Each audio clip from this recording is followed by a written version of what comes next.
문제 보도록 하겠습니다. 문제 12번 공인중개사 정책심의위원회와 관련되어 틀린 것입니다. 1번 국토교통부에 정책심의위원회를 둔다가 아니라 둘 수 있다. 6페이지 12번 문제입니다. 6페이지 12번. 6페이지 12번. 1번은 그래서 맞죠? 2번은 심의위원회는 위원장 1명 포함해가지고 홀수여야 된다고 했죠. 홀수, 짝수가 아니고 7명 이상 11명 이내 위원으로 구성을 합니다. 제외가 아니고 포함입니다. 그 다음에 3번 위원장은 국토교통부 장관이 아니라 제1차관이 되고, 그 다음에 위원은 일정한 요건에 해당하는 사람 중에서 국토교통부 장관이 임명위촉합니다. 예, 위원장이 임명위촉하는 게 아니라 국토교통부 장관이 합니다. 4번 심의위원회의 위원장과 위원회 임기는 2년으로 하되 위원회 사임 등으로 새로 위촉된 위원회 임기는 전임위원 임기의 남은 기간으로 한다. 앞에가 틀렸습니다. 무조건 2년이 아니고 공무원은 아까 제외한다고 했잖아요. 공무원. 국토교통부 제1차관 공무원이잖아요. 위원장. 그 공무원을 제외한 위원회 임기는 2년입니다. 원칙이.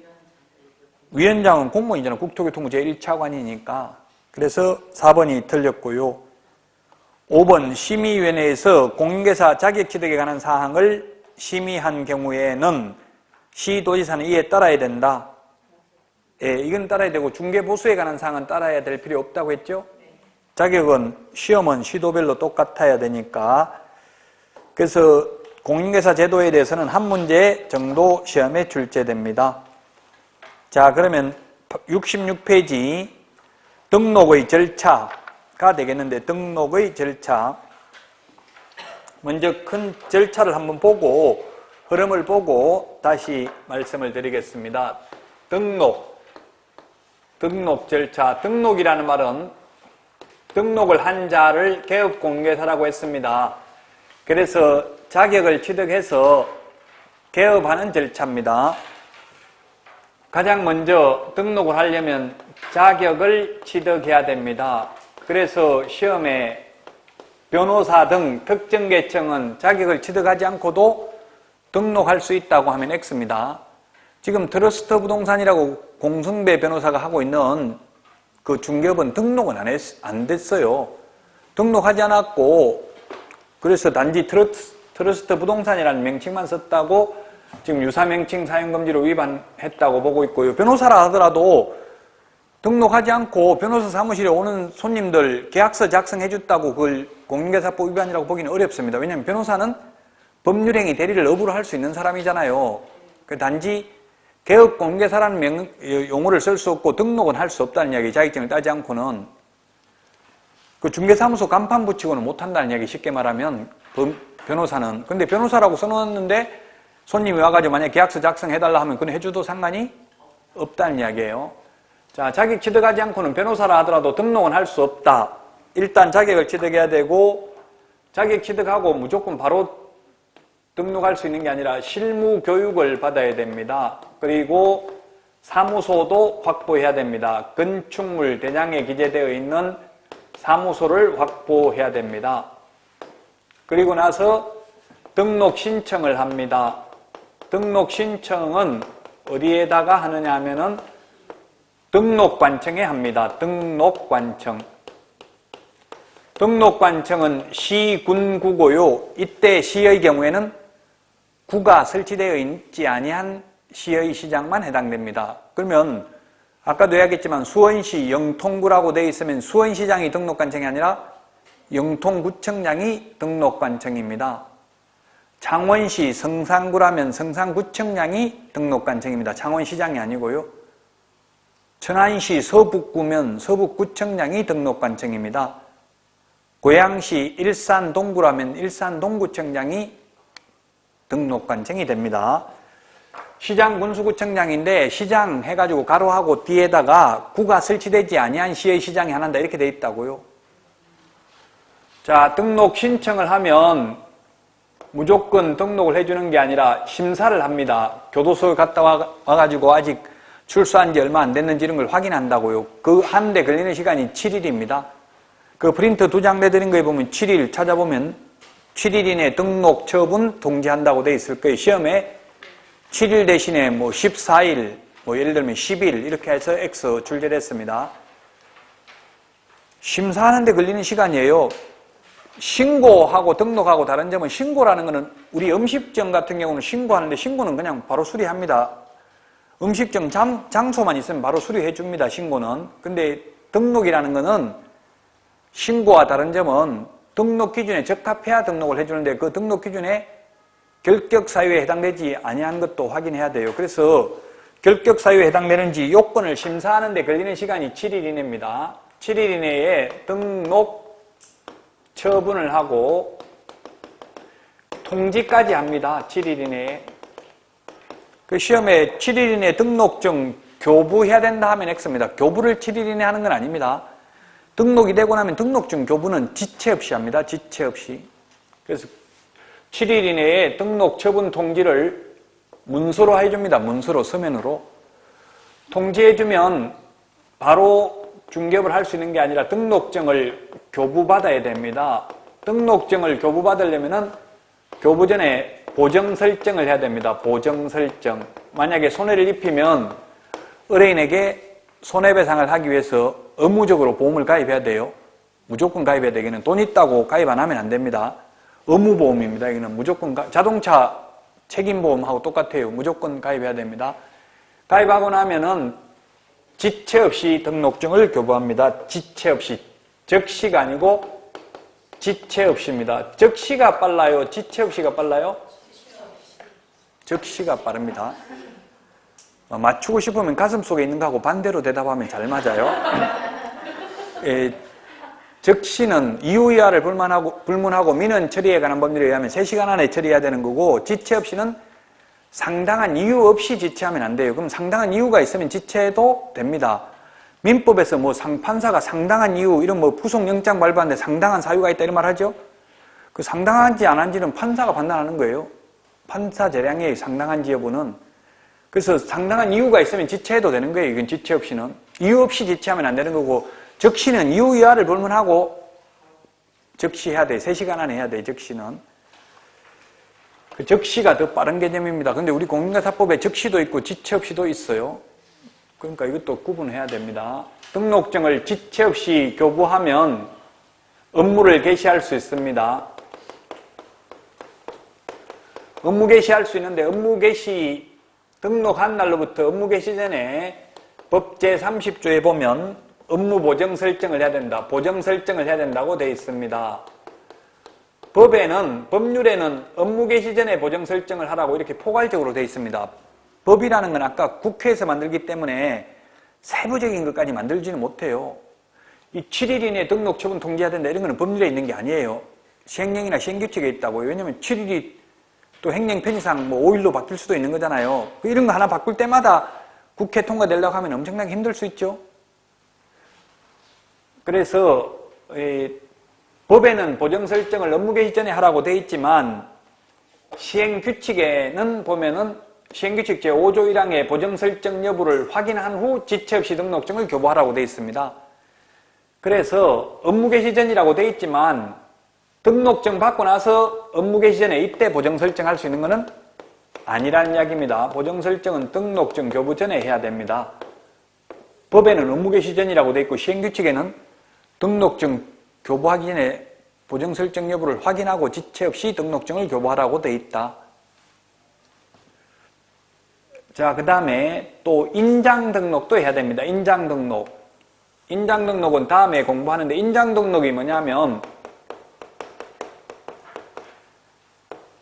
계약서 확인 설명서에 도장 찍을 거, 그 아무 도장이나 오늘은 이거 찍고 다음엔 이거 찍고 자꾸 바꾸면 안 돼요. 도장을 딱 미리 이 도장을 앞으로 계약서에 쓰겠습니다 하고 인장 등록을 하면 그 도장을 계속 써야 돼요. 책임의 소재를 명백하게 하기 위한 조치입니다. 그럼 내가 도장 안 찍었다. 그럼 등록된 도장 찍어야 되는데 안 찍고 다른 사람한테 맡겼으면 그럼 너 양도 대했냐 이렇게 나오겠죠? 그래서 책임의 소재를 명백히 하기 위해서 인장 등록을 하도록 하고 있습니다. 물론 뒤에 가면 공부하겠지만 옛날에는 반드시 인감증명법상 인감도장이어야만 했습니다. 근데 지금은 꼭 인감도장일 필요는 없습니다. 근데 어쨌든 도장을 하나 정해가지고 이 도장 쓰겠습니다 하고 등록을 했으면 그 도장을 계속 사용해야 됩니다. 자, 이게 자격증 취득에서부터 업무 개시까지의 계략적인 절차입니다. 이 큰 절차를 보고 그러면 다시 교과서 보고 보충하도록 하겠습니다. 66페이지 우리 교과서 66페이지 등록의 의의 및 성격인데 시험에는 거의 잘 나오지 않습니다. 자, 잘 나오진 않는데 등록이라는 게 있고요. 그 다음에 신고라는 게 있고 허가라는 게 있습니다. 허가. 우리 중개제도를 보면 옛날에는 조선시대 때는 그냥 아무런 규정이 없었습니다. 그리고 1961년도 소개영업법이 만들어져 가지고 신고제였습니다. 신고제. 쭉 신고제다가 1983년도 이제 공인중개사법이 만들어지고 공인중개사 시험이 1985년도 시험을 실시했는데 이 공인중개사법이 제정되고 나서부터는 허가제로 바뀌었습니다. 허가제로. 차이가 뭐냐 하면 이 세 가지 차이가 허가라는 것은 허가 내줄 수도 있고 안 내줄 수도 있고 허가관청에 재량권이 있는 걸 허가라고 합니다. 신고는 무조건 수리해야 됩니다. 재량권이 없습니다. 신고 요건만 맞으면 무조건 신고를 수리해야 되는 게 신고입니다. 그럼 등록도 허가와 다른 점은 무조건 등록해 줘야 됩니다. 등록 요건에 맞으면. 근데 신고하고 그러면 등록하고 차이점 뭐냐면 신고와 등록은 등록 요건이 훨씬 까다로워요. 등록은 예를 들면 자격증을 일단 취득해야 돼요. 먼저 가장 큰 게 자격증 취득해야 돼요. 그래서 지금 약사, 의사, 변리사, 한의사, 변호사, 공인회계사, 법무사 전부 다 개업공개사 등록제입니다. 등록제 지금. 그 허가제는 아니기 때문에 뭐 중개업소가 너무 많다고 밀집되어 있다고 옛날에는 허가제일 때는 제가 처음 자격증 땄을 때 허가제였어요. 1999년도까지. 그 김대중 정부 때 바뀌었어요. 등록제로. 그 옛날에 허가제가 제가 허가 신청하니까 허가 언제 나옵니까? 물어보니까 모르겠다 이러더라고. 그래서 열받아가지고 모른다는 게 말이 되냐 이거 허가 언제 나오는지 개업해야 되는데 먹고 살아야 되는데 하니까 한 명 폐업하면 해줄게. 허가 총량제라 하더라고요. 언제 폐업할 줄 어떻게 기다리고 있어요. 그래서 제가 강의한 거예요. 자격증 따가지고 취직 개업하려고 하는데 개업이 언제 될지 모른다고 하니까 한 명 폐업하면 해주겠다. 허가 총량제. 너무 많이 돼 있다고. 그래서 옛날에는 우리 중개업소가 많이 있으면 이게 투기를 조장한다 이렇게 생각한 거예요. 정부에서는. 근데 오히려 많이 있는 게 제가 볼 때는 국민들에게는 더 도움이 될 수도 있죠. 집심형, 집재형, 산재형 뭐 학교에서 이런 거 공부해요. 흩어져 있어야 좋은 건지. 지금 중개업소는 보면 아파트 단지 안에 거의 뭐 한 두세 개 이렇게 합쳐져 있잖아요. 오히려 그게 좋아요. 만약 하나밖에 없다면 또 절대로 이게 부동산 금액이 크기 때문에 한 군데만 가보고 바로 계약 안 해요. 또 멀리 갔다 와야 돼. 근데 같이 붙어 있으니까 거기만 세 군데 다 가봐도 시세 파악이 대충 되잖아요. 그래서 어쨌든 지금은 결론은 등록제라는 이야기입니다. 등록제인데 등록을 허가와 다른 점은 무조건 등록을 해줘야 된다. 예를 들면 자격증 따면 무조건 등록할 수 있어요. 단 신고는 무조건인데 등록은 무조건 아니다. 아까 말했지만 교도소 갔다 왔으면 3년 동안은 안 되고 이런 요건이 있다. 자격증도 취득해야 되고 이런 요건이 까다로워요. 음식점 같은 경우는 신고제예요. 조그마한 음식점은 그냥 식당 자리만 구하면 무조건 신고하면 장사할 수 있어요. 조리사, 요리사 자격증 필요 없어요. 일정 면적이 넘어가야 조리사 자격증이 필요해요. 면적 좁은 데는 그냥 바로 신고하고 할 수 있어, 음식점은. 그러나 우리는 안 된다고. 무조건 뭘 해야 된다? 일단 자격을 취득해야 된다. 가장 핵심적인 요건이. 자, 67페이지도 역시 시험엔 잘 안 나오는데 67페이지 양가로 2번에 동그라미 2번에 보면 기속성, 구속성 이 말은 뭐냐면 등록 요건에 맞으면 재량권이 없고 무조건 해줘야 된다 이 말이에요. 등록을. 중개업소 너무 많으니까 한 명 폐업하면 해줄게 이거 안 된다고요? 그 기속성, 구속성, 기속성 같은 말이에요. 반대말은 자유재량행위의 반대말이 기속성입니다. 재량권이 없다. 그 다음에 동그라미 3번 개별성. 개별성, 각각 독립성이 있기 때문에 만약에 공동사무소 한다고 대표자 한 명이 가서 등록하는 게 안 된다는 이야기예요. 각각 따로따로 가야 된다. 일신전속성, 동그라미 4번. 한 사람의 몸에만 전적으로 속해 있다. 다른 사람 몸에 갈 수 없다. 양도되어 상속의 대상이 될 수 없다는 이야기입니다. 68페이지 단속 규정이다. 적법 요건이다. 효력 요건이 아니고, 그러면 무자격자가 중개를 했으면 무자격자가 중개를 했으면 그 매매계약은 효력이 있다 없다. 무등록업자가 자격증도 따지도 않고 소개했다고요. 계약 효력이 있냐고 없냐고요? 있다고요. 단속 규정이니까 처벌만 하지 효력 요건은 아니란 이야기예요. 적법 요건이고 위법을 했기 때문에 처벌만 받지 그 계약 자체가 무효가 되는 건 아니에요. 그런데 예를 들면 뒤에 가면 나오는데 토지거래 허가구역에서 허가 안 받고 계약하면 그 계약 효력이 없죠. 아예 그건 효력 요건입니다. 근데 여기는 무등록업자가 무자격자가 매매계약 성사시켜도 매매계약은 유효하다고요. 단지 무등록개업공개사로서 3년 이하의 징역이나 3천만 원 이하의 벌금을 받을 뿐이에요. 그래서 효력 요건이 아니고 적법 요건이다. 처벌만 받는다는 이야기입니다. 69페이지 등록 절차입니다. 등록 신청서에는 실무교육 수료증을 첨부해야 된다. 지금 저 칠판에 실무교육 받아야 된다고 돼 있죠? 다만 지금 전부 다 전자적으로 많이 바뀌어가지고 지금은 뭐라고 돼 있냐면 단서가 다만 전자적으로 확인이 가능하도록 조치를 취한 경우에는 그러하지 아니하다 이렇게 돼 있어요. 그럼 이제 실무교육을 받으면 요즘은 사실 제출 안 해도 돼요. 전부 전자적으로 다 이메일로 보내버린다고 그 등록관청으로. 그래서 사실상 제출을 안 해도 됩니다. 전자적으로 확인이 가능하도록 조치를 취한 경우에는 그러하지 않습니다. 자, 등록 절차를 보면은 1번 공인중개사와 법인입니다. 동그라미 1번에 보니까 법제구조 2항에서 공인중개사, 소속공인중개사를 제외한다 또는 법인이 아닌 자는 등록 신청할 수 없다. 시험에 2번 출제됐는데요. 즉 소속공인중개사는 소속공인중개사가 누구라고 했어요? 자격증 취득해가지고 취직한 사람이죠? 소속공인중개사는 등록할 수 있다. 즉 개업할 수 있다. 없다. 없다고요. 그러니까 이런 산업인력공단 홈페이지에 이런 문제가 소속공인중개사 개업할 수 없다 이렇게 나오니까 질문을 올렸더라고요. 그러면 개업할 사람은 취직하면 안 되냐? 자격증 따가지고 취직도 안 하고 가만 바로 개업해야 되냐? 왜 취직되어 있는 소속공인중개사는 개업이 안 된다고 하니까 이렇게 질문하던데요. 그런 의미는 아닙니다. 즉 개업하려면 그만두고 해야 되지. 그만 안 둔 상태에서 하면 이중소속이 된다 이 말이에요. 상거래 질서를 물랑케 한다는 이야기. 직원으로 취직해가지고 있으면서 개업하면 양다리 걸치고 있으면 좀 이상하잖아요. 좋은 물건 빼돌려가지고 자기 사무소에 가서 하고 이럴 수 있죠? 근데 그만두고는 해도 돼요. 그만두면 이미 소속이 아니에요. 소속공인중개사가 아니에요. 그 나무 밑에 취직되어 있는 상태에서는 개업이 안 된다는 뜻이에요. 소속공인중개사는 제외한다는 말은 그만두고 하는 건 가능하죠. 취직해가지고 그만두고 개업하는 건 가능해요. 외국인 동그라미 2번 외국인 개업할 수 있어요? 없어요? 자격증만 땄으면 할 수 있어요. 단 아까도 말했지만 우리나라 사람이 외국에 가서 미국 자격증 따가지고 와서는 개업 못하죠? 공인중개사가 아니기 때문에 이 법에 의해서 자격을 취득해야 공인중개사이다. 외국 법인도 가능합니다. 자격증만 있으면.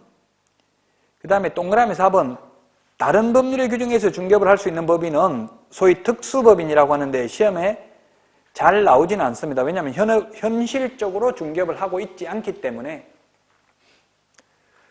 그 특수법인이라고 해요. 다른 법률의 규정에 의해서. 다른 법률이니까 공인중개사법 적용되는 게 아니기 때문에 자격증 안 따고도 가능한 경우도 있어요. 예를 들면 지역농협, 옛날에는 단위농협이라고 불렀어요. 뭐 원주농협 이런 게 있을 수 있어요. 제가 있는지 없는지 정확하게 확인 안 했지만 그렇다면 그런 옛날에 단위농협, 지금 말하면 지역농협은 등록 안 하고도 중개업을 할 수 있어요. 왜냐하면 옛날에는 시골에서 제가 어릴 때만 해도 시골에서는 면회 다니는 사람, 면회 다니는 분들, 농협에 다니는 분들 이런 분들이 지식이 많잖아요. 그런 사람들한테 중개를 의뢰할 수 있었다고요. 근데 현실적으로 안 합니다. 그래서 시험에도 잘 안 나와요. 모든 시험은 현실적으로 많이 일어나고 있는 것들이 시험에 잘 나온다. 그래서 제가 지역농협에 전화해가지고 중개업 합니까? 물어보니까 이게 복덕방 아닙니다 하고 전화 끊어버리더라고요. 중개업 하는 데 없어요, 현실적으로. 그런데 이론적으로는 할 수도 있다. 지역농협 같은 특수법인은 등록하지 않고도 가능할 수도 있다. 동그라미 5번 같은 경우는 시험에 나오지 않았는데 인터넷만을 통해서 인터넷으로만 중개업하려면 등록해야 된다, 안 해도 된다? 인터넷으로 하든 사람 만나서 하든 하려면 등록해야 돼요. 등록 안 하고 그냥 중개업을 하면 자격증만 따가지고 등록도 안 하고 그냥 하다 보면 무등록업자로 처벌받아요. 3년 이하의 징역이나 3천만 원 이하의 벌금. 6번에 보니까 법 7638호 부칙 제6조 6조 제2호의 개업공개사라고 되어 있는데 이게 뭐냐면 등록 신청은 안 된다. 이게 뭐냐? 아까 이야기했잖아요. 소위 중개인 복덕방 하다가 자격증 없이 지금도 계속해서 중개업을 하고 있는 분들인데 이걸 앞으로 법부칙 7638호 부칙 제6조 2호 개업공개사 이걸 줄여서 앞으로 너무 길기 때문에 중개인이라고 부르겠습니다. 그래서 시험에 만약에 중개인은 폐업을 하거나 사망을 하면 폐업했다가 또는 폐업을 하거나 또는 사망하면 다시 태어나더라도 부활을 하더라도 또 폐업을 했으면 자격증을 취득하더라도 절대로 한번 폐업을 하거나 또는 사망을 하면 자격증을 취득해도 절대로 다시는 영원히 중개인이 될 수 없다. 자격증 취득해도 옵니까? X입니까? 네, 자격증 취득해도 중개인은 안 됩니다. 중개인은 안 돼요? 공인 자격증 취득하면 공인중개사 될 수 있고요. 공인중개사가 개업하면 공인중개사인 개업공개사는 될 수 있지만 중개인은 될 수 없어요. 법부칙 제6조 2호의 개업공개사는 될 수 없다고요. 영원히. 그래서 국토교통부 홈페이지에 가면 3개월마다 개업공개사의 통계가 나오는데 이 소위 중개인이라고 되어 있거나 아니면 부칙 제6조 2항의 개업공개사 되어 있는데 절대로 인원수가 늘어날 수는 없다고 줄어들 수만 있다고요. 왜 줄어들겠어요? 연세가 많이 드셔서 옛날부터 하던 분들이잖아요. 거의 다 돌아가셨을 개연성이 높아요. 폐업은 절대 안 해요. 이분들은. 왜? 폐업하면 다시는 영원히 절대로 안 된다고요. 중개인이. 단 자격증 취득해가지고 공인중개사인 개업공개사는 될 수 있는데 이분들은 자격증 취득한 사례가 거의 없습니다. 1회 때 빼고는 거의 없다고요.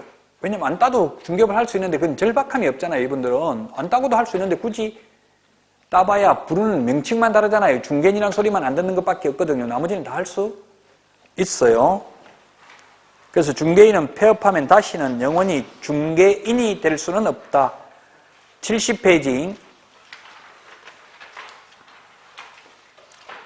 방가로 3번 수수료인데요. 개업하려면 수수료 내야 돼요. 시군구 조례가 정하는 수수료 내야 돼요.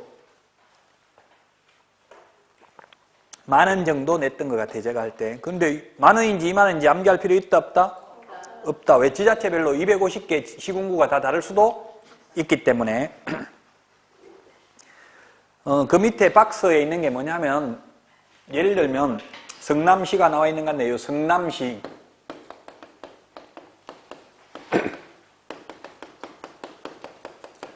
성남시 분당구, 뭐 수정구, 중원구 이런 거 있는데 만약에 성남시 분당구에서 사무소를 차리려면은 성남시 조례가 정하는 수수료 납부하고 분당구청장에게 등록해야 됩니다. 등록관청은 분당구청장. 분당구는 조례가 없어요. 시군구 조례라고 하지만 조례는 자치구만 조례 제정권이 있다고요. 자치권이 있는 경우만. 자치구란 특별시, 광역시에 있는 구를 자치구라고 불러요. 분당구는 조례 자체가 없어요. 그래서 성남시 조례가 정한 수수료 내고 분당구청장에게 등록해야 된다는 뜻입니다. 조례 제정권이나 이런 거는 자치권이 있는 특별시, 광역시에 있는 구만 자치구입니다. 자, 그 다음에 양가로 2번 70페이지 맨 밑에 등록관청입니다. 칠판에도 적어놨지만 등록관청은 사무소, 소재지, 시장, 군수, 구청장인데 다만 성남시장 같은 경우는 제외된다고요. 70페이지 맨 밑에서 5번째 줄에 보면 구가 설치되지 아니한 시라고 돼 있죠. 가로 안에 그 성남시는 분당구가 설치되어 있잖아요. 그럼 성남시장은 등록관청 아니라고요. 누가 등록관청이라고? 이게 분당구청장이 등록관청이라는 이야기입니다. 특별자치도의 행정시의 시장을 말한다 돼 있는데 그 특별자치도가 뭐냐면 제주도예요. 제주도. 그럼 제주도에는 서귀포시장하고 제주시장이 있어요. 그럼 제주도의 경우에는 서귀포시장하고 제주시장이 등록관청이다 이 말이죠. 그 다음에 군수구청장입니다. 원주라면 원주시장이 등록관청이 되겠죠. 10밖에 없으니까 구가 없으니까 구가 있으면 무조건 구청장이 등록관청이라는 뜻입니다. 그게 지금 하고 있는 말이 71페이지 맨 위에서 5번째 줄에 그 참고에 서울시 강남구라면 강남구청장, 성남시 분당구라면 분당구청장, 5번에 제주특별자치도의 제주시라면 제주시장 이렇게 돼 있죠. 행정시장이니까. 자, 그 다음에 그거보다 가장 중요한 게 71페이지 이제 등록기준입니다. 등록기준. 등록기준은 개인인 경우는 딱 2가지밖에 없어요. 개인은 실무교육 받고 사무소 확보하는 거 이게 등록기준이에요. 개인은. 그래서 시험에 이 개인은 잘 안 나옵니다. 2가지밖에 없으니까. 2가지밖에 없으니까 우리 71페이지 그 교과서에는 동그라미 1번 공인중개사 1것 나와 있는데 공인중개사 1것 이게 직접적인 시행령 13조의 등록 기준은 아닙니다. 물론 자격증 취득해야 되지만 사전 요건이고요. 어쨌든 2가지이기 때문에 2가지가 뭐냐면 2번, 3번 2가지예요. 71페이지 2번 실무교육 받아야 되고 3번 건축물 내장에 기재되어 있는 사무소 확보해야 된다. 이 2가지밖에 없다고요. 그래서 시험에는 이 2가지는 거의 안 나오고 법인의 등록 기준이 시험에 잘 출제된다.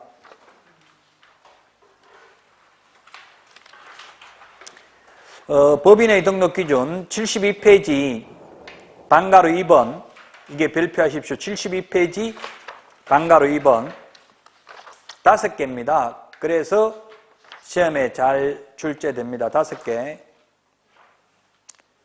우리 책에는 6개로 되어 있죠.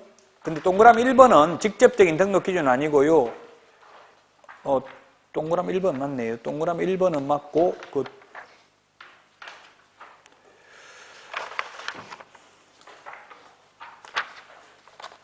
동그라미 1번 보겠습니다. 72페이지 방가로 2번 이게 중요하다고요. 그 문제풀이 책에는 지금 7페이지 13번에 있는데 조금 이따 이거 보고 나서 풀어보겠습니다. 시험에 나올 확률이 90% 이상입니다. 법인의 등록 기준 1번 동그라미 1번 72페이지 맨 밑에서 7번째 줄에 대표자는 공인중개사이어야 하며 대표자를 제외한 임원 또는 사원의 3분의 1 이상이 공인중개사일 것. 자, 대표자는 공인중개사이어야 한다. 이 규정도 사실은 옛날에 없다가 신설됐는데요. 법인은 회사를 말하는 거죠, 회사? 그럼 뭐예요? 지금 이걸 외국 대형 법인이 우리나라 진출하는 것을 막기 위한 조치예요, 사실은. 취지가. 미국 회사가 들어오면 사장을 누구 시키려고 하겠어요? 미국 사람 시키려고 하겠죠? 근데 미국 사람이 우리나라 공인중개사 자격증 취득한 사람이 없는 걸로 알고 있어요. 그럼 우리나라 사람 사장 시키려면 그 뭐로 하겠어요? 우리나라 사람이 좋은 고급 정보 다 빼내가지고 안 좋겠죠? 그 외국 회사 뭐 삼성, 르노, 자동차 사장 다 외국 사람이잖아요. 그래서 외국 회사 못 들어오게 하려고. 그래서 지금 현재 큰 외국 법인이 우리나라에 알려진 게 없잖아요. 지금 현재까지도. 이미 완전 개방됐어요. 법률 시장이. 그럼에도 불구하고 못 들어오는 게 바로 이런 조항 때문입니다. 대표자는 공인중개사여야 된다. 사장은 무조건 자격증이 있어야 된다. 그 외국 법인 견제하기 위한 수단이고요. 그 다음에 대표자 포함이 아니라 제외한 임원 또는 사원. 사원이라고 하니까 임원 밑에 상무이사 밑에 있는 평사원을 생각하는데 그게 아닙니다. 여기서 사원은 가로 안에 뭐라고 되어 있어요? 한명회사 또는 합자회사의 무한책임 사원을 말한다. 무한책임. 무한책임이면 책임이 많아요? 책임이 적어요? 많다는 얘기. 무한대로 책임을 져야 된다는 얘기. 무한대로. 무한책임을 져야 된다. 책임이 크다는 얘기. 그럼 주식회사 임원하고 같은 사람이에요. 그래서 우리 시험에는 임원 또는 사원이라고 하면 임원하고 사원하고 같은 사람이라고요. 우리 주식회사 사원은 임원 밑에 근무하는 평사원을 말하죠. 이건 그걸 말하는 게 아니라 한 명 합자 회사의 무한 책임사원을 말한다고요. 임원하고 똑같다. 3분의 1 이상이 공인중개사이어야 한다. 자, 그러면 문제 내보겠습니다. 계산하는 거. 중개사법에도 계산하는 거 나옵니다. 임원이 총 최소한 몇 명 이상 되어야 될까요? 우리 상법에는 보면 주식회사의 경우 1인, 이사 1인으로도 가능합니다. 회사가 자본금 10억 미만인 경우는. 우리 자본금 뭐 5천만 원만 되면 되잖아요. 한 명도 가능한데 지금 조금 전에 읽은 이 조문만 보고 본다면 최소한 임원이 몇 명 이상 돼야 되냐고요? 3명이 아니고 2명 이상이 돼야 돼요. 2명 이상. 왜냐하면 대표이사가 반드시 공인중개사이어야 된다 돼 있고 단 대표이사 혼자 있는 경우 그러하지 아니하다 이런 말이 없기 때문에 대표자를 제외하고도 3분의 1 이상 공인중개사가 있어야 돼요. 그럼 최소한 2명은 있어야 돼요. 2명. 자, 2명이 있다면 임원이 2명이 있어요. 대표이사 1명이 있고 나머지 임원 또 1명 더 있어요. 이럴 경우에 공인중개사가 몇 명 이상이어야 되냐고요. 1명은 대표이사고 1명은 뭐 상무이사 이렇게 있다고 봅시다. 예를 들면 그러면 자격증 있는 사람이 몇 명 이상 돼야 되냐고요. 1명이면 된다. 2명 다 공인중개사여야 된다. 답은? 1명 손 들어보세요. 예, 답은 둘 다 공인중개사여야 됩니다. 왜냐하면 대표자는 공인중개사이어야 한다 했잖아요. 법조문에. 그럼 대표자 빼고 나머지 3분의 1 이상이 공인중개사라고 했죠? 그럼 나머지 1명 있는데 대가리 쪼개고 허리 쪼개고 이렇게 해서 3분의 1로 사람을 나눌 수가 없잖아요. 3분의 1이라고 돼 있지만 1명 다 공인중개사여야 돼요. 사람을 3분의 1로 목 자를 수는 없죠? 그 3분의 1이라고 돼 있지만 이게 전부 다 공인중개사여야 된다고 2명. 최소한 2명은 돼야 되고 2명이면 둘 다 공인중개사여야 돼요.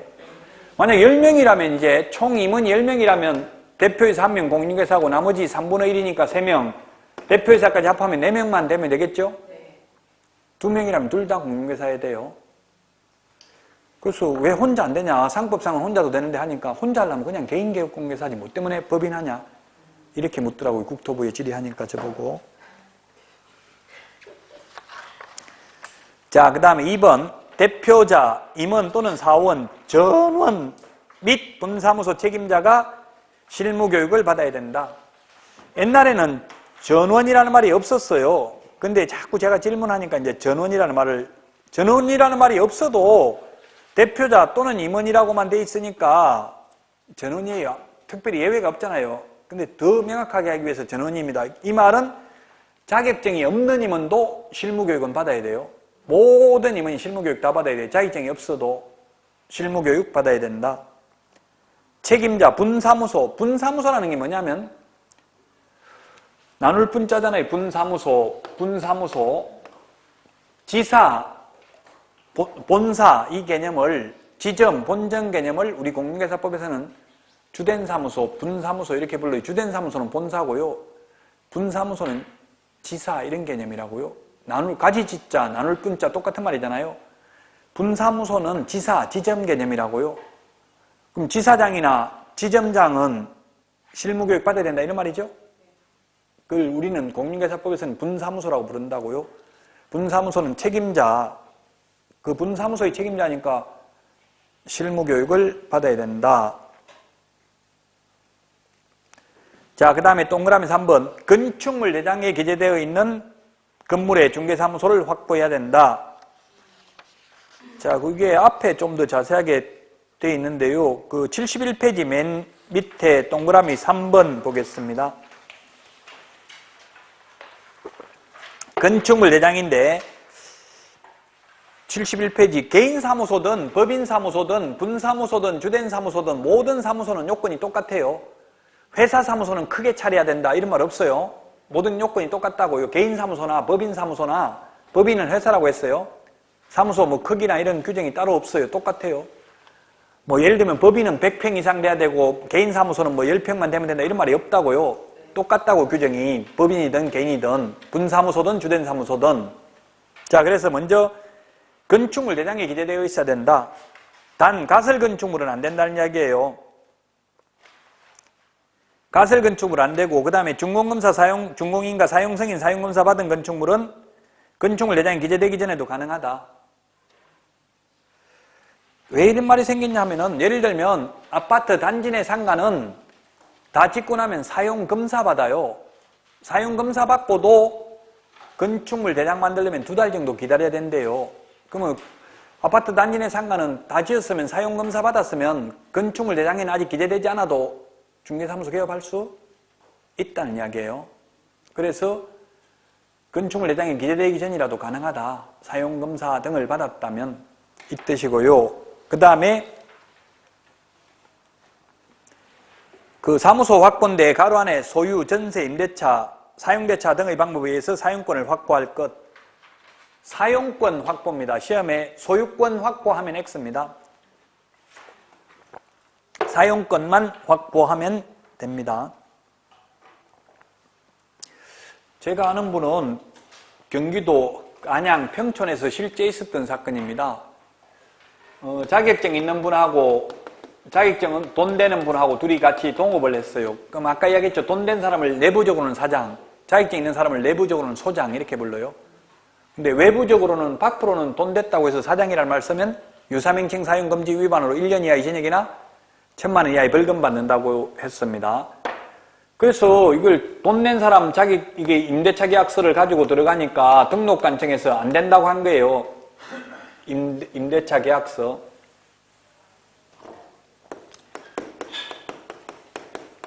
임대차 계약을 돈 낸 사람으로 계약을 체결했을 거 아니에요. 안 된다고 하니까 이게 법을 잘 모르니까 어떻게 했냐면 가짜 계약서를 자격증 있는 사람 이름으로 임대차 계약서를 적었어요.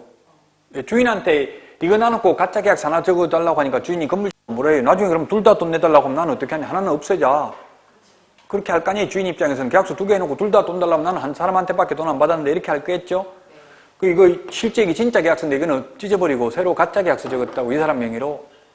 예를 들면 뭐 1억 또는 뭐 어떻게 적었겠죠. 그 금액은 알 필요도 없고 만약 1억이라고 적었어요. 그래가지고 이 임대차 가짜 계약서를 제출했어요. 왜 자격증 있는 사람 명의로 돼 있는 계약서가 있어야 돼요. 사용대차 계약서라고도 돼 있는데 꼭 반드시 이 사람이 임차인일 필요는 없지만 이 법을 몰라서 그런데 이 사람이 임차인이고 이 사람은 둘이 사용대차 계약을 체결해가지고 쓸 수 있다는 취지만 있으면 되는데 그걸 몰라서 가짜 임대차 계약서를 적었다고요? 임대차 계약하고 그 괄호 안에 사용대차라고 나와 있는데 차이점이 뭐냐 하면 임대차는 차임을 지급하는 것, 즉 월세 내는 게 임대차고요. 사용대차는 공짜로 있는 게 사용대차예요. 무상으로 거주하는 게 사용대차라고요. 그러면 뭐 예를 들면 최우선 면제 받아야 되는데 은행에 융자 받으려면 나와서 조사해요. 그 현장에 와가지고 임차인 있는지 조사한다고요. 조사하는데 실제 임차인이면서 또 주인한테 난 친척이라서 그냥 무상으로 거주하고 있습니다. 이런 걸 확인서 써주면 일부러 주인이 좀 써달라고 한 대출만 받고 좀 하게 써달라고 한다고 현실적으로 써줬어요. 나중에 경매 넘어갔어요. 그 세입자 최우선 면제 받아요? 못 받아요? 그렇게 써준 사람은? 자기가 자필로 나는 공짜도 있다 했으면 못 받아요. 그런 거 그냥 주인이 해달라고 해서 부탁 들어줬다가 한 푼도 못 받고 쫓겨난 사람 많아요. 이것도 몰라가지고, 법을 몰라가지고. 여러분들이 지금 법을 공부하면, 물론 합격하는 게 제1의 목표고 합격 당연히 해야 되겠지만 설령 합격을 못해도 배운 만큼 수강료 100배, 1000배 넣는 게 있어요. 이게 살면서 사기 안 당해도 그게 어디에요, 돈이.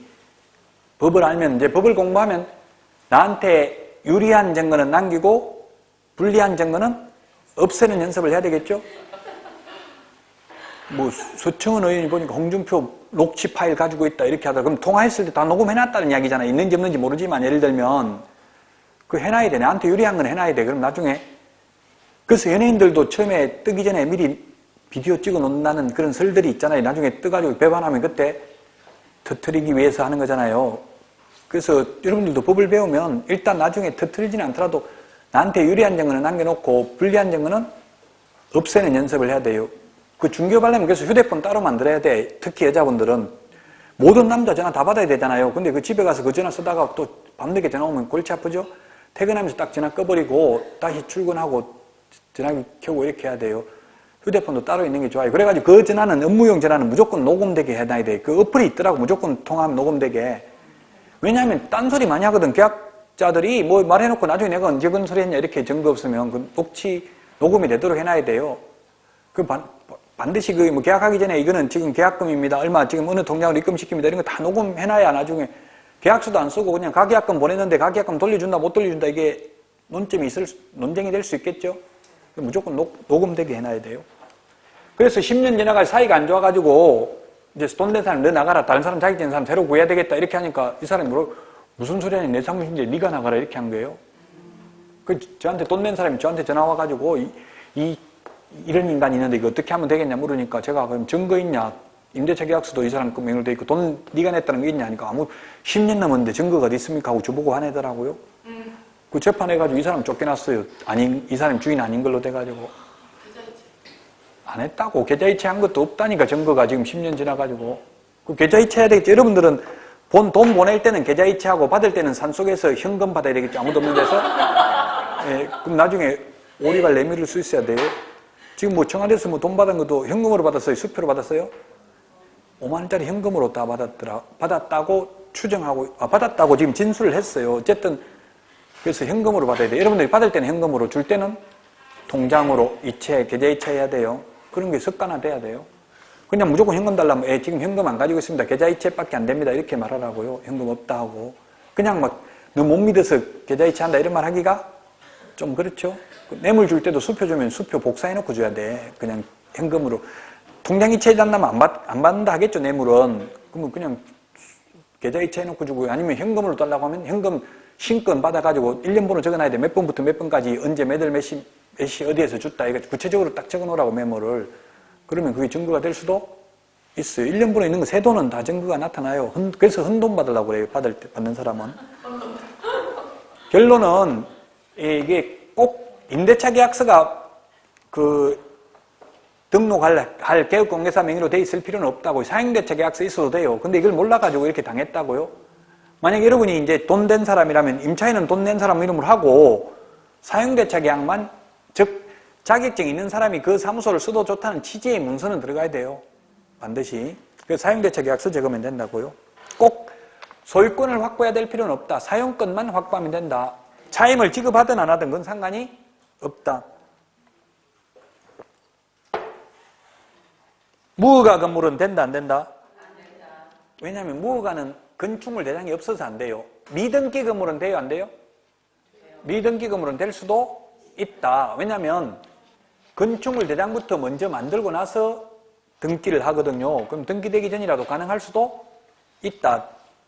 등기하기 전에 대장부터 먼저 만든다고요. 토지도 마찬가지고요. 건물도 마찬가지고 이제 등기법에서 공부하시겠지만 자, 그 다음에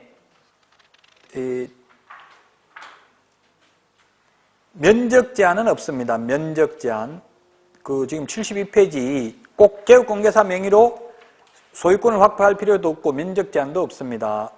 자, 그러면 다시 73페이지 지금 73페이지 동그라미 맨 위에서 5번째 줄 동그라미 3번을 좀 더 구체적으로 봤어요. 사무소. 모든 사무소가 똑같다고 했잖아요. 개인사무소나 법인사무소나 이전하는 사무소나 이전 전이나 이전 후나 분사무소나 주된사무소나 똑같습니다. 4번 법인 자체에 결격 사유가 없을 것. 임원 또는 사원의 단 한 명이라도 결격 사유가 있으면 안 됩니다. 물론 이거는 직접적인 등록 기준은 아닙니다. 법제 10조에 결격 사유라고 따로 있습니다. 임원이 한 명 교도소 갔다 왔으면 임원 교체해야 됩니다. 3년 안 지났으면 예를 들면. 그래서 보통 지금 그 임원들 징역형 받으면 보통 임원 사퇴하는 경우가 많더라고. 현실적으로도 보면. 지금 DB그룹, 동부그룹 성추행 때문에 아예 이름까지 바뀌었잖아요. 회사 이름. 동부화재 이런 거 있잖아요. 그 DB그룹으로 바뀌었죠. 회장이 성추행. 옛날에는 저도 성추행 많이 당했어요. 근데 옛날에는 당해도 그냥 참았는데 요즘은 안 참아요. 애기 때도 아니고 커서도 많이 당했어. 이쁘다고 막 허벅지 만지고 이렇게 하는 사람 여자들 있더라고. 요즘 여자도 많이 해요. 남자 성추행 과장. 요즘은 여자도 과장 이런 거 많잖아요. 신입사원 오면 뭐 귀엽네 하면서 머리 쓰다듬고 이런 거 다 성추행이에요. 성추행은 당한 사람 입장에서 판단하는 거예요. 내가 기분 나쁘면 성추행이고 기분 좋으면 아니에요. 그건 당하는 사람 입장에서만 판단한다고 하는 사람 입장을 판단하지 않고.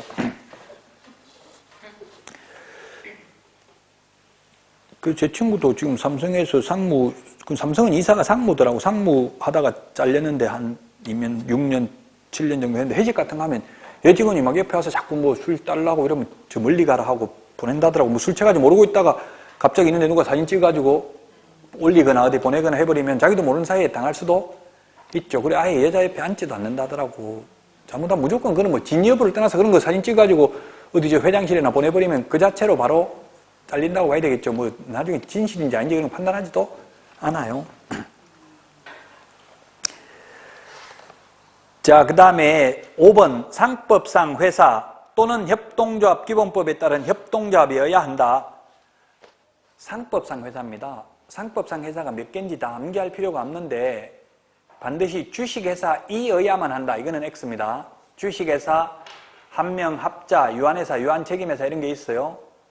굳이 암기할 필요는 없는데 어쨌든 꼭 주식회사일 필요는 없다. 유한책임인데 유찬책임이라고 타죠. 그 책에 보니까. 유한책임회사입니다. 주식회사, 유한회사, 유한책임회사, 합자회사, 한명회사. 이걸 상법상 회사인데 굳이 암기할 필요 없어요. 그냥 시험에는 반드시 주식회사이어야만 한다. X 이렇게 출제됐어요. 주로 우리 회사는 주식회사가 많죠? 꼭 주식회사일 필요는 없습니다. 그 다음에 협동조합 기본법에 의한 협동조합도 가능한데 다만 협동조합이라 하더라도 사회적 협동조합은 제외합니다. 사회적 협동조합은 제외한다. 즉 사회적 협동조합은 영리사업을 할 수 없도록 돼 있어요. 협동조합 기본법에 의하면. 그 사회적 협동조합은 우리 중개업은 영리사업이잖아요. 사회적 협동조합은 안 되고요. 나머지는 협동조합이라도 협동조합법에 의한 협동조합이 이게 법인이더라고요. 법인. 회사입니다. 그래서 협동조합도 가능합니다. 6번 법 제14조에 규정된 업무만을 영위할 목적으로 설립될 것. 시험에는 중개업만을 영위할 목적으로 설립될 것 하면 X입니다. 중개업 외에도 6가지를 겸업할 수 있습니다. 법인은. 개인은 겸업 제한이 없어요. 개인은 무슨 일이든 할 수 있어요. 근데 법인은 왜 그래서 법인만 겸업 제한하겠어요? 개인은 자본금 같은 것도 필요 없는데 법인은 자본금도 많이 내야 되고 절차도 까다로운데 또 법인은 할 수 있는 일은 오히려 개인보다 더 적다는 이야기예요. 왜 그렇게 했어요? 외국 대형 법인의 진출을 막기 위한 조치라고요. 지금 뭐 심지어 일본만 해도 지금 빅브라더스라고 해서 대형 법인이 다 장악하고 있습니다. 일본, 미국 이런 데는. 근데 지금 우리나라는 오히려 중개법인이라고 하면 기획부동산, 사기꾼 이런 이미지가 강해요. 오히려 법인이 공신력이 전혀 없다고요. 지금. 왜? 제대로 된 법인이 없기 때문에 그래요. 우리나라는. 지금 법인을 육성을 안 하고 있어요.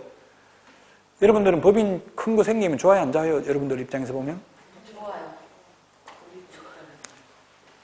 뭐가 좋은데요? 개인개업공개사들은 거의 다 망한다고 봐야 돼. 지금 10만 개 정도 있는데 법인 큰 거 생기면 한 2만 개로 줄어든다고 봐야 돼요. 나머지 8만 명은 법인의 분사무소 형태나 직원으로 들어가게 돼요. 결국. 그럼 분사무소나 직원이 되면 혼자 다 못 먹고 본사에 줘야 될 거 아니에요. 프랜차이즈 가맹점 형태로 되면 본사에 입금시켜야 되겠죠? 개인 이름으로는 못한다고 앞으로는 이제 큰 법인이 생기면 그 법인 분사무소 이런 거 아니면 안 돼요. 예를 들면 파리바게뜨 이런 거면 프랜차이즈 가맹점 점주라고 합니까? 그 뭐라고 하지? 이런데 지금 소사장 가맹점 점주라고 그래요? 그런 분들 남는 게 있냐고 없냐고요. 뭐 하루에 보니까 한 200만 원 정도 팔리더라고. 많이 팔면 그럼 한 30% 이 정도 남더라고. 이 사람은 60만 원 하루에 남아요. 60만 원 남으면 30일이면 6, 38, 1,800만 원 남는다 치고요. 그 직원 월급 주고 뭐 월세 내고 이렇게 하면 한 1,000만 원 남는다고 보고 예를 들면 1,000만 원 남으면 잘 되는 데겠죠. 그 1,000만 원 남으면 거의 한 5년 지나면 리뉴얼을 하고 인테리어 새로 다 바꾸라고 한다고요. 그걸 내 마음대로 바꿀 수 있는 게 아니라 그 지정업체에 해야 돼. 다 그 본사 회장이 운영하는 그런 인테리어 업체 이런 데 해버리면 그 돈 다 들어가고 나면 남는 게 별로 없어요. 부동산도 앞으로 그렇게 된다고. 지금 그 대형 법인이 생기면 개인은 좋을 게 하나도 없어요. 그 이름으로 들어가면 이제 아예 능력이 없는 사람은 어느 정도는 좋겠죠. 그 기본적으로 할 일거리가 있으니까. 그 대신에 자기 혼자 다 못 먹는다고 지금처럼 다 법인에 본사에 내야 된다고. 프랜차이즈 가맹점 형태가 되면. 그 빨리 돈 벌어야 돼요. 여러분들은 지금 외국에 대형법인이 생기기 전에 얼마 안 남았으니까 올해 꼭 합격하셔야 돼요. 그래서 시험에 중개업만을 영위할 목적으로 설립돼야 된다. X. 중개업 외에도 뒤에 가면 나옵니다. 뭐 이삿짐센터 알선이라든지 도배업체 소개라든지 이런 건 할 수 있어요. 뒤에 가면 다시 나오니까 그때 보기로 하고요. 74페이지. 74페이지에 그 7개 제가 경험할 수 있는 거 좀 전에 6가지라고 했죠? 근데 여기는 7가지 적어놨잖아요. 그럼 뭐 1번은 중개업은 겸업이 아니고 본래 업무예요. 본래 업무. 1번 빼고 나머지 2번부터가 겸업이죠? 그래서 6개를 겸업할 수 있다. 그 74페이지 등록 기준 비교. 왼쪽, 오른쪽. 이런 비교하는 게 중요해요. 오른쪽에 등록 기준 5가지가 중요하다. 오른쪽에. 이런 거 중요한 거는 시험에 나오는 거는 제가 내드린 2장 프린트에 다 있어요. 2장 프린트 그 1페이지에 보면은 동그라미 아니라 3번에 있죠. 법인의 등록 기준. 법인의 등록 기준 5가지 있잖아요. 이게 핵심이라고요. 단 이 법인의 등록 기준은 프린트 암기사항 3번에 소위 특수법인은 그러하지 않습니다. 특수법인이 아까 뭐라고 했어요? 지역농협이라고 했잖아요. 지역농협은 자격증 없어도 가능하다 했죠? 이런 거 등록 기준을 적용 안 한다고 특수법인은. 그 동그라미 1, 2, 3, 4, 5 이게 시행령 13조에 있는 등록 기준이에요. 5가지 이게 시험에 나올 확률이 90% 이상이다. 자, 여기까지 하고 그러면 문제 7페이지 13번 문제 한번 풀어보겠습니다. 이런 식으로 시험에 나오는데 13번 문제 보겠습니다. 13번 문제.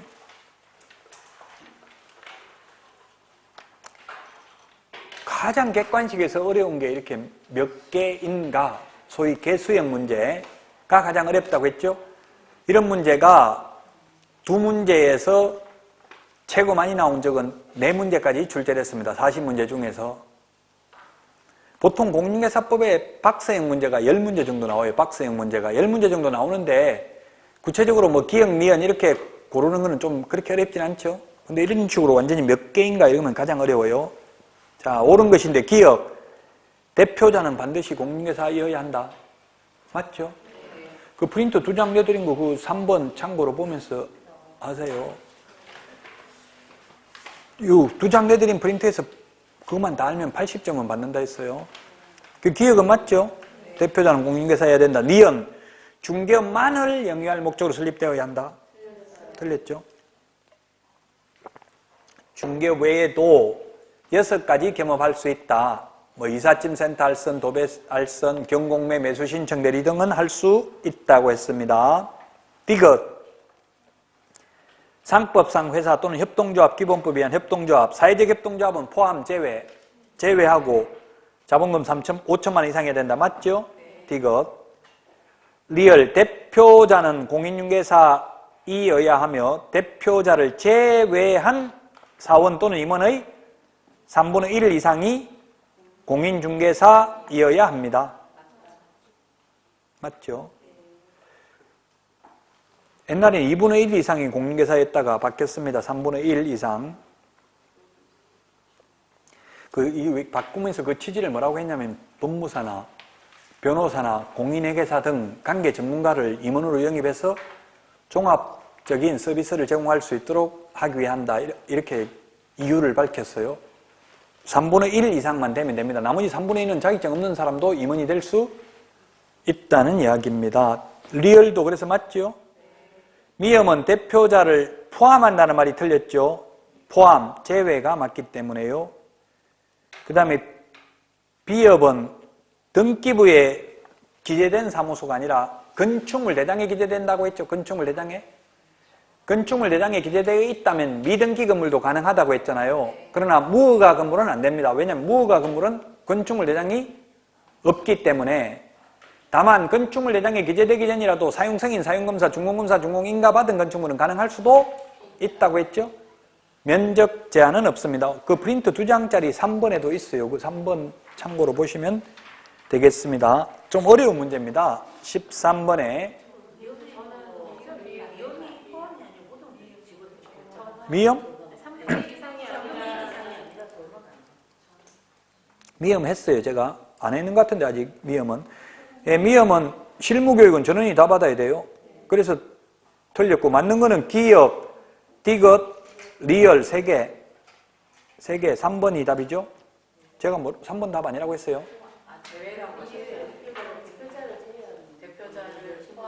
제가 실무교육이라고 안 보고 그냥 공인중개사라고만 생각이네. 제대로 다 안 읽어가지고 그런데 실무교육은 전원이 다 받아야 되죠.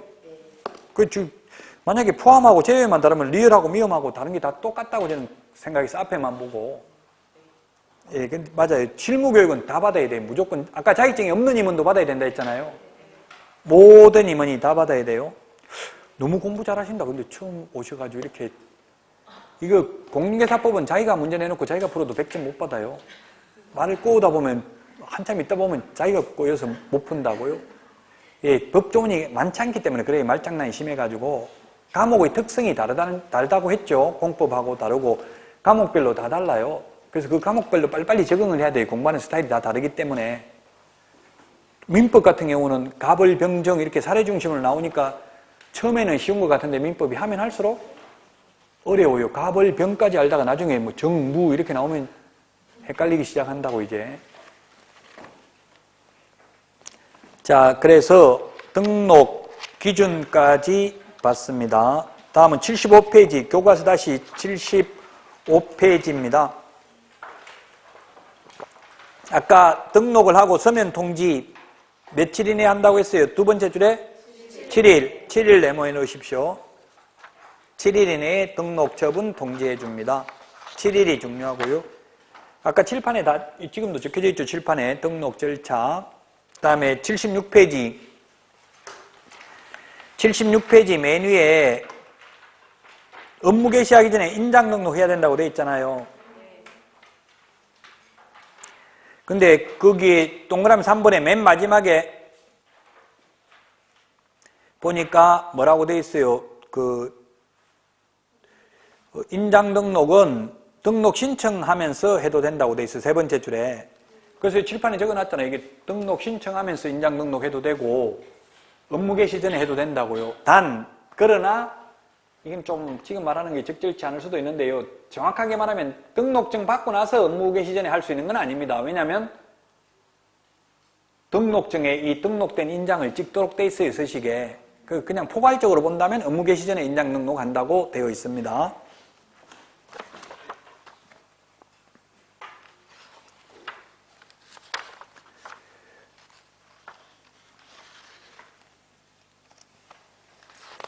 제가 좀 어려운 말을 했기 때문에 79페이지, 우리 교과서 79페이지 한번 보시면 79페이지 등록증 서식을 보시니까 그 밑에 등록인장, 중개인시 사용, 오른쪽에 변경인장 이렇게 돼 있죠?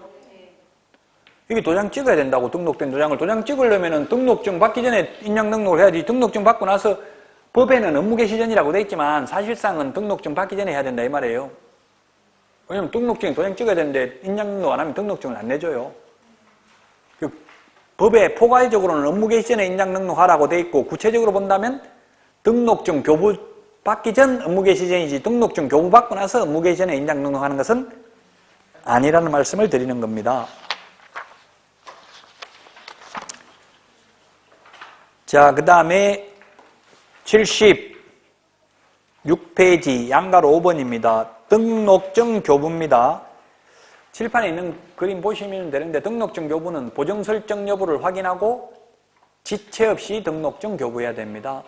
보정 설정 여부를 확인하고 지체 없이 등록증을 교부해야 된다.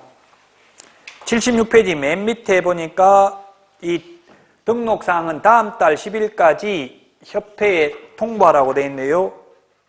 어디 있어요? 다음 달 10일까지 협회에 통보해야 되는 사항. 아니, 프린터 2장 내드린 거에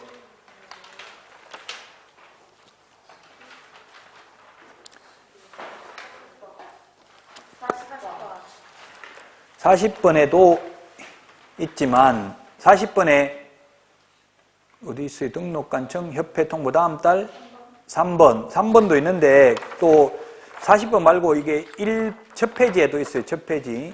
첫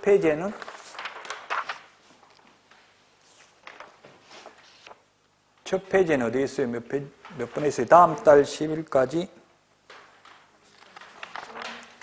다음 달 10일까지 25번. 25번에 또 있고요. 여러 군데 있어요. 중요한 거는 15번? 네, 25번에 또 있고, 25번에 등록 간청이 다음 달 10일까지 협회 통보하는 거 있죠? 동그라미 1번 휴업, 폐업, 그 다음에 3번에 등록사항 이렇게 돼 있잖아요. 다음 달 10일까지 통보해야 된다. 지금 다 암기하라는 건 아니에요. 어쨌든 중요한 거는 다 두 장에 다 정리되어 있다고요. 지금 핵심적으로 시험에 나오는 거는.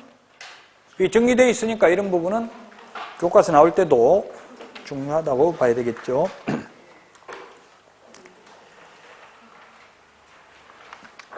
자, 그 다음에 76페이지입니다. 76페이지. 등록증 교부는 양갈 5번 보정 설정 여부를 확인해야 된다.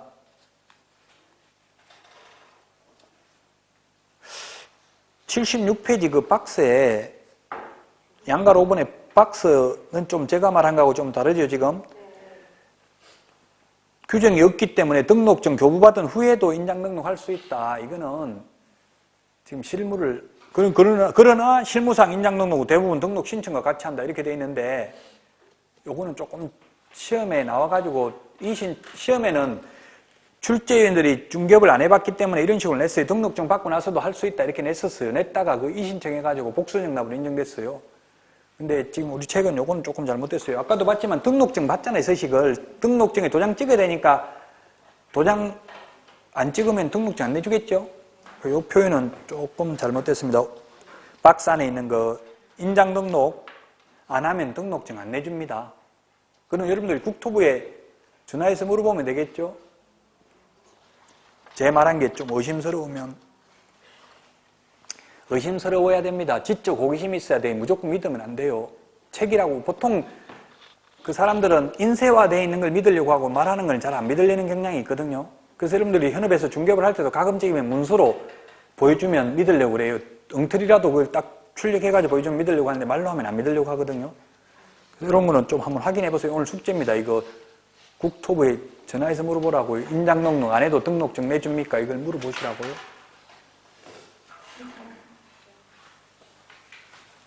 자, 78페이지. 78페이지 등록 신청서가 있는데 이 등록 신청서 오른쪽에 보니까 밑에 뭐가 있어요? 등록, 인장, 인 이렇게 되어 있는 거 있죠? 박스 안에. 그래서 이 등록 신청하면서 인장 등록을 할 수 있다 이 말이에요. 결론은 그래서 대부분 등록 신청하면서 인장 등록한다. 이야기입니다. 여기다 도장 찍으면 돼요. 여기 78페이지 오른쪽에 맨 밑에 여기다 도장 찍어서 등록 신청서 제출하면 이게 바로 인장 등록하는 거라고요. 여기다 도장 찍으니까 나중에 등록증에 따로 안 찍어도 그게 어떻게 인터넷상 하더라고. 자기들이 복사해가지고 그대로 옮겨 놓더라고요. 79페이지 다시 한번 79페이지 오늘 진도는 79페이지까지입니다. 거기 등록증 보니까 역시 제가 모든 사진은 여권용 사진으로 받겠다고 했죠? 반면 한판 사진에서 여권용 사진으로 오래 받겠다.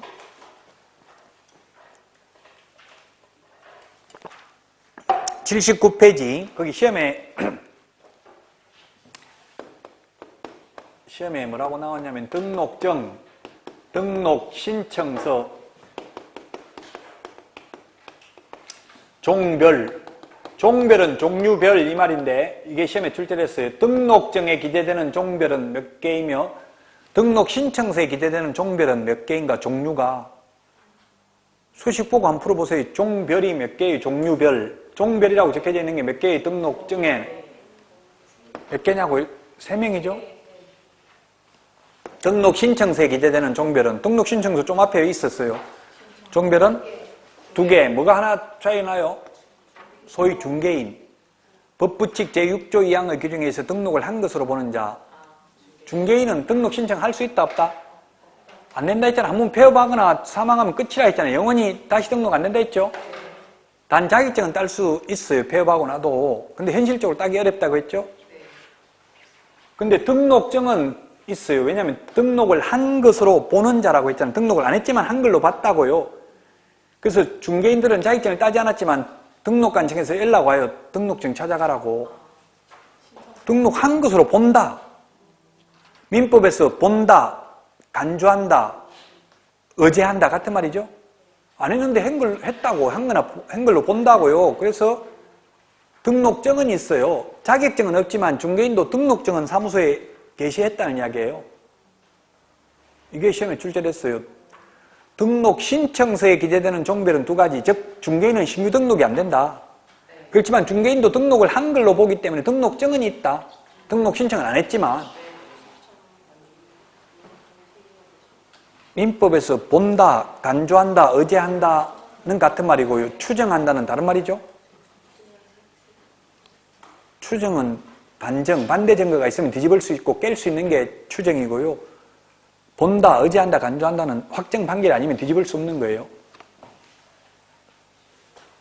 민법에서 혼인하면 성년으로 본다. 무조건 그럼 성년이에요, 그거는. 예를 들면. 자, 그래서 이 서식까지도 시험에 나와요. 공인중개사법은 법조문이 몇 개 안 되니까 굉장히 어려워요. 올해도 교과서에 전혀 없는 문제가 2문제 출제됐어요. 공인중개사법에 올 시험에. 경매는 민사집행법이 330개 조문이에요. 그거 다 할 수가 없어요. 기출문제 위주로 할 수밖에 없거든요. 근데 전혀 교과서에, 시중에 있는 모든 교과서에 실려있지 않는 게 2문제 출제됐다고요. 올해 공인중개사법이. 그럼 100점 받을 수는 없는 과목이에요. 이 과목은. 아무리 잘해도 90점밖에 안 나와요. 근데 공법이나 민법은 어렵지만 하면 또 100점 나올 수도 있는 과목이에요. 과목의 특성이 다르다 이 말이에요. 이거는 80점 받기는 쉽고 공인중개사법은 100점 받기는 어려운 과목이라고요. 근데 민법이나 공법은 안 하면 빵점, 하면 100점 나올 수도 있는 과목이라고요. 과목의 특성이. 자, 이번 시간에 한 개 공인중개사 제도하고 등록 절차까지 했습니다. 시험 볼 수 있는 결격사유하고 개업 못하는 결격사유하고 달라요. 교도소에 있는 사람도 시험은 볼 수 있다. 근데 개업은 안 된다. 취직도 안 된다. 교도소 갔다 오면 3년 동안은. 그리고 가장 중요한 게 올해 이번 시간에 법인의 등록기준 5가지. 법인의 등록기준 그 프린트에 3번에 있습니다. 법인의 등록기준 5가지.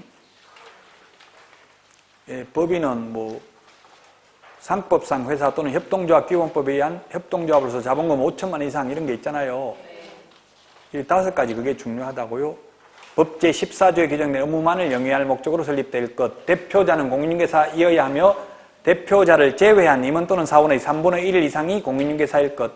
모든 임원, 사원, 전원 및 분사무소 책임자가 실무교육을 받았을 것. 건축물 내장에 기재되어 있는 사무소를 사용권만 확보하면 된다. 소유권 확보가 아니고. 이 5가지가 중요하다. 이번 시간 한 것 중에서. 자, 여기까지 하고 다음 주에 뵙도록 하겠습니다. 수고하셨습니다.